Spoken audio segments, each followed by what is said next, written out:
எல்லாருக்கும் வணக்கங்க. எப்படி இருக்கீங்க? நல்லா இருக்கீங்களா? இன்றைக்கி ஒரு ட்ரெயின் விளாக் தாங்க பார்க்க போகிறோம். நாங்கள் சென்னையிலேருந்து திண்டுக்கலுக்கு வந்தே பாரத்தில் போனோங்க. ஸோ காலையிலே வெள்ளனா கிளம்பி 5:22க்கு எங்களுக்கு வந்து தாம்பரத்தில் ட்ரெயினுங்க. ஸோ நாங்கள் 4:30க்கெலாம் கிளம்பிட்டோம்.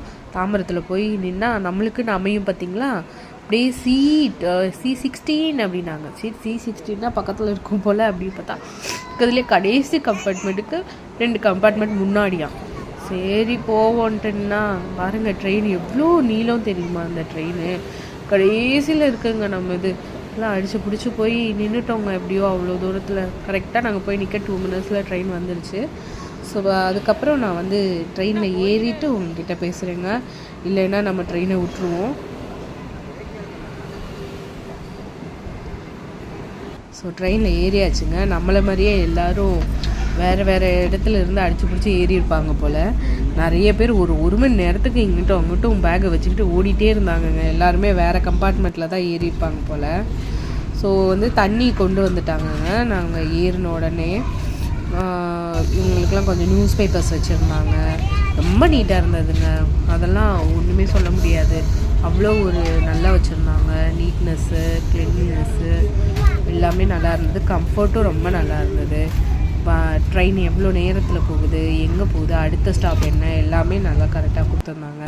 நம்ம நேரமும் என்னமோ எப்பயுமே நம்ம வந்து ஒரு இக்கட்டான சுச்சுவேஷனில் மாற்ற மாதிரி அமைஞ்சுருங்க. அது மாதிரி தான் கொஞ்சம் வடக்கு நண்பர்கள் கரெக்டாக எங்கள் சீட்டுக்கு பின்னாடி வந்து உட்காந்துட்டு இறங்குற வரைக்கும் விடிய பேசிக்கிட்டே கச்சா கையப்பிடியா பேசிக்கிட்டே கத்திக்கிட்டே தாங்க இருந்தாங்க. ஏங்க எல்லாரும் திரும்பி பார்க்குறோம். அவங்க அமைதி ஆகுற மாதிரியே தெரியலங்க. சரி நம்ம கொஞ்சம் வியூவை பார்ப்போன்ட்டு இங்கிட்டு திரும்பினா கரெக்டாக நம்மளுக்கு நான் அடைச்சி வச்சுட்டு விண்டோ இல்லாத வியூங்க.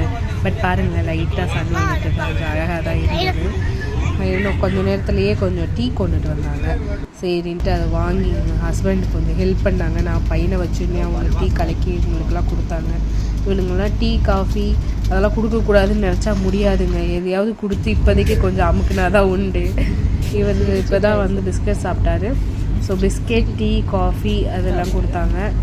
ஓகே அப்படின்ட்டு கொஞ்சம் உட்காந்துருந்தோம். சாப்பாடுமே பொங்கல் அந்த மாதிரி கொடுத்தாங்க. 2 இட்லி, பொங்கல், வடை, அப்புறம் பைனாப்பிள் கேசரி இருந்தது. அது கூட ஒரு மஃபின் மாதிரி ஒன்று கொடுத்தாங்க. ஸோ அதெல்லாம் கொடுத்துக்கிட்டே கொஞ்சம் கொஞ்சமாக பசங்களை இப்படியோ தேத்தி கொண்டு வந்துட்டோங்க. பார்த்தா திருச்சி வந்துருச்சு. அடுத்து எங்கள் ஸ்டேஷன் தான், இறங்குறோம். பாய்.